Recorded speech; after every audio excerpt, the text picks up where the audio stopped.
Voilà, et j'ai l'immense plaisir d'accueillir Nathalie Rihuguez, nouvelle présidente de la Viso France Mazel Tov. Merci. Et puis en studio avec nous, Maya Termination de Viso Aviv, que nos auditrices et nos auditeurs connaissent bien maintenant, Nathalie, puisque ça va faire plusieurs mois que tous les 15 jours, nous avons les rendez-vous de la Viso. Alors aujourd'hui, ce ne sont pas les rendez-vous de la Viso.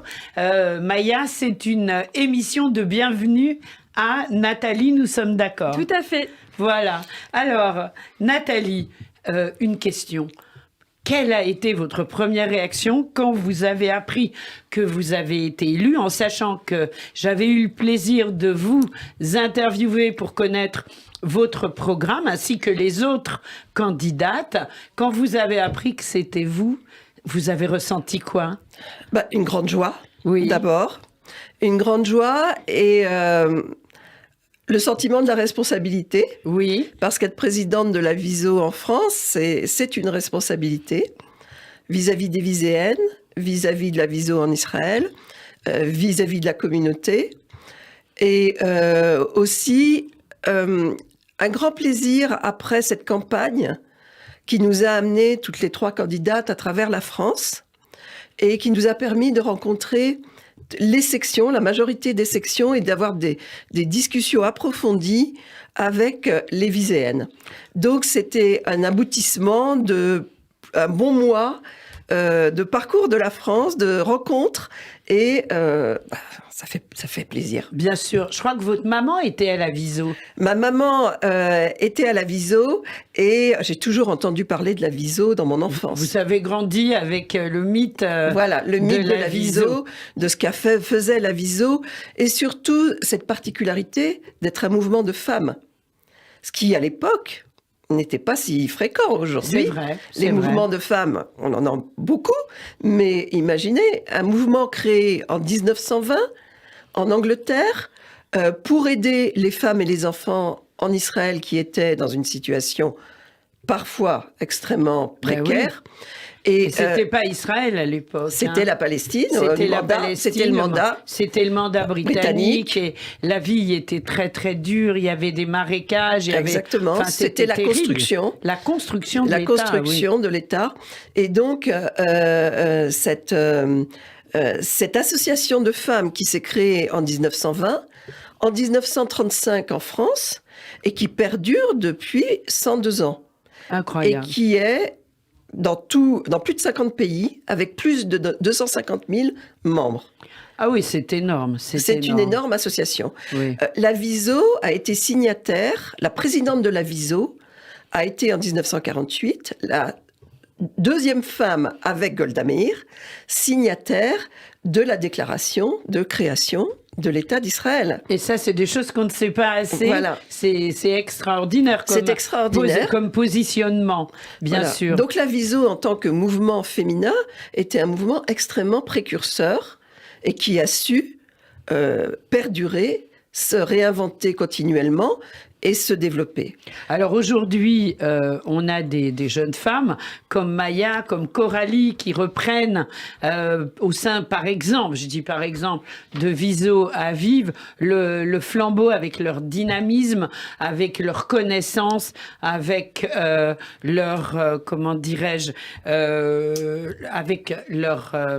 au niveau professionnel, avec leur connaissance professionnelle que vous mettez au service de la Viso avec un vrai engagement, Maya. Oui, c'est ce qu'on essaye de faire, notamment au sein de Viso Aviv. On a une émission au micro de Lise au sein des rendez-vous de la Viso sur les femmes qui osent. Et à ce titre, j'aimerais avoir votre vision sur la question du leadership au féminin, puisque non content d'être maintenant présidente de la Viso, vous avez occupé dans votre carrière professionnelle de nombreux postes à responsabilité dans des grandes entreprises, notamment des entreprises américaines. Et du coup, je voulais savoir si, selon vous, il y avait une façon féminine d'exercer le pouvoir. Alors, en introduction, je dirais que l'une des choses que je trouve passionnante à la Viso, c'est le mélange des générations. Et ça aussi, je ne pense pas qu'il y ait beaucoup d'associations qui aient ce mélange de générations, je dirais de femmes de 25 ans à 95 ans. Voilà, je crois qu'on peut vraiment le dire. Et ce que j'ai remarqué également, c'est que de nombreuses femmes viséennes, de toute génération, sont des femmes qui ont travaillé, qui ont toujours eu un fort engagement. Alors le leadership au féminin, grand sujet. Je pense tout d'abord que le leadership au féminin, il n'y a pas un modèle, comme le leadership au masculin. Vous avez des leaders éthiques, vous avez des leaders moins éthiques, vous avez des gens ouverts, vous avez des gens fermés. Donc le leadership dépend avant tout de la personne. Je peux vous parler de mon leadership et je peux vous parler de ce que j'ai vécu. Alors moi, j'ai travaillé dans des entreprises essentiellement anglo-saxonnes, puisque l'essentiel de ma carrière, j'ai passé 20 ans chez American Express, donc une société plus que centenaire d'origine américaine, bien entendu. Et vous parlez anglais couramment. Je parle anglais couramment. C'est un véritable avantage aussi quand on est présidente de la Viso. Je vous laisse J'ai travaillé continuer. en anglais. Voilà. Oui. Et donc, je dirais que ces grosses entreprises anciennes américaines ont fait leur révolution féministe et sur la diversité assez tôt.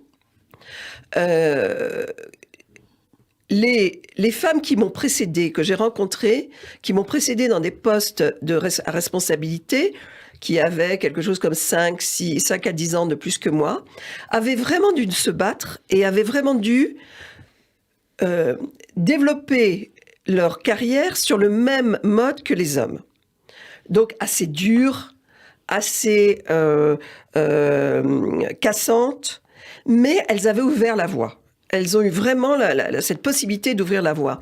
Donc, quand moi je suis arrivée, j'ai commencé à travailler au milieu des années 80, je dirais, la voie commençait à être bien ouverte et il était accepté dans ce type de société que les femmes pouvaient avoir des responsabilités. Alors, ensuite, comment est-ce que je vois le leadership au féminin ? Pour moi, le leadership, c'est travailler avec les autres, c'est beaucoup d'écoute, et c'est aussi avoir des valeurs et mettre ces valeurs propres en action dans l'entreprise. Le respect des autres, l'écoute, je l'ai dit, et faire, pour moi, ce qui était extrêmement important, c'est que personne dans mes équipes ne vienne travailler avec la boule au ventre. C'était vraiment important d'avoir un vrai esprit d'équipe. Oui, aujourd'hui, on parle beaucoup notamment de burn-out, donc c'est des choses sur lesquelles vous étiez visiblement assez sensibilisée. Oui, l'équilibre vie professionnelle, vie privée, peut être très difficile. Moi, j'ai eu des postes internationaux, j'ai été directrice marketing Europe sur les produits corporate chez American Express. Je voyageais, j'avais un bébé et je voyageais 3 jours par semaine. Ah oui. Et donc vous connaissez cette les problématiques de l'intérieur. Voilà, c'est extrêmement difficile. Et objectivement, la question que se doivent se poser les femmes, qui n'est pas facile, et c'est jusqu'où je veux déléguer l'éducation de mes enfants. Parce que les postes à responsabilité aujourd'hui impliquent les voyages. Et voyager quand on a des enfants, soit on a la chance, comme certaines de nos grandes Mercedes Serra, par exemple, présidente d'agence de publicité, est extrêmement aidée par son conjoint. Donc il y a des choix de carrière. Mais je pense que ce qui est très difficile, c'est de faire carrière à deux. Parce que là, élever des enfants et faire carrière à deux avec des déplacements, c'est extrêmement compliqué. Mais justement, dans des couples où les deux veulent faire carrière, on remarque au début, le couple progresse et puis à un moment, il y a un choix. Et généralement, le choix, il se porte sur l'homme qui mène sa carrière et la femme qui décide de peut-être ralentir un peu sa carrière pendant quelques années pour se consacrer un peu aux enfants. Et ça aussi, c'est un modèle, je crois, qui est en train d'évoluer. Tout à fait, oui. C'est ce que j'allais dire, Lise. Il y a des exemples où ce sont les hommes qui ont décidé de se mettre en retrait pour permettre à leurs femmes de continuer leur carrière qu'elles souhaitent. Après, vous savez, c'est une question d'équilibre et c'est une question de choix et de valorisation. Qu'est-ce qui est plus important pour soi en tant que personne. Et ça, c'est un choix difficile. Moi, je lis comme tout le monde des magazines féminins, je pense que parfois, ce qui est dit n'est pas très honnête. On donne l'impression aux femmes que le ciel est la limite. Le ciel est la limite si on ne tient pas compte de son environnement, de sa... Mais ceci dit, est-ce que ce n'est pas le choix de toute personne dans sa vie, hein? On peut aussi être un musicien, regardez, vous avez des grands pianistes qui décident à un moment de ne pas faire carrière en tant que pianiste international, parce que vous n'avez clairement pas de vie personnelle. Donc, au bout d'un moment, il s'agit aussi d'un choix personnel. Alors, justement, jusque-là, vous nous expliquez, vous avez travaillé dans des entreprises mixtes, hommes-femmes mélangés, beaucoup d'hommes également. Et là, à la tête de la Viso, je pense qu'il y a quelques hommes, quelques représentants de la gente masculine, mais pas tant que ça. Vous allez surtout travailler avec des femmes. Est-ce que ça va changer quelque chose pour vous dans la vision que vous avez de l'entreprise? Est-ce que vous allez considérer la Viso comme une entreprise ou comme une association ou les deux? Voilà. Alors déjà, j'ai beaucoup l'habitude de travailler avec les femmes, puisque en marketing, ce qui était mon métier, c'est un métier, je dirais, à 80-90% féminin. Oui. Quand j'avais mes équipes européennes, j'avais environ 35 personnes dans toute l'Europe et j'avais 2 à 3 hommes maximum. Donc j'ai une grosse expérience du travail féminin et j'aime beaucoup travailler avec des femmes. Il y a une excellente ambiance quand on y tient, quand on met une ambiance collaborative, de respect. Il y a une très bonne ambiance, une grande sororité et, je dirais, une différence, moins d'ego. Bien sûr, il y a de l'ego féminin, je ne vais pas dire le contraire, mais je pense quand même qu'une des grandes différences, les femmes, quand même, ont moins d'ego parce que leur vie les oblige à s'occuper de beaucoup plus de choses. Donc, la Viso est une association de bénévoles. Et ça, c'est très différent. On ne peut pas clairement travailler comme dans une entreprise. Les femmes donnent de leur temps, donnent de leur énergie, mais elles sont bénévoles. Oui. Donc c'est clair qu'il va falloir que je m'adapte, mais je m'adapterai. Oui. C'est une atmosphère un peu différente. C'est une atmosphère différente et il va falloir une adaptation au travail avec ces femmes extraordinaires qui passent 2-3 jours par semaine au service de la Viso et on va travailler toutes ensemble. Donc vous allez pouvoir peut-être les professionnaliser, Nathalie Riuguez. Je vais alors professionnaliser surtout les process et la façon dont on travaille à l'intérieur de la Viso pour que les choses soient plus fluides. Génial. Mais je vais m'appuyer sur toutes les femmes qui sont là aujourd'hui.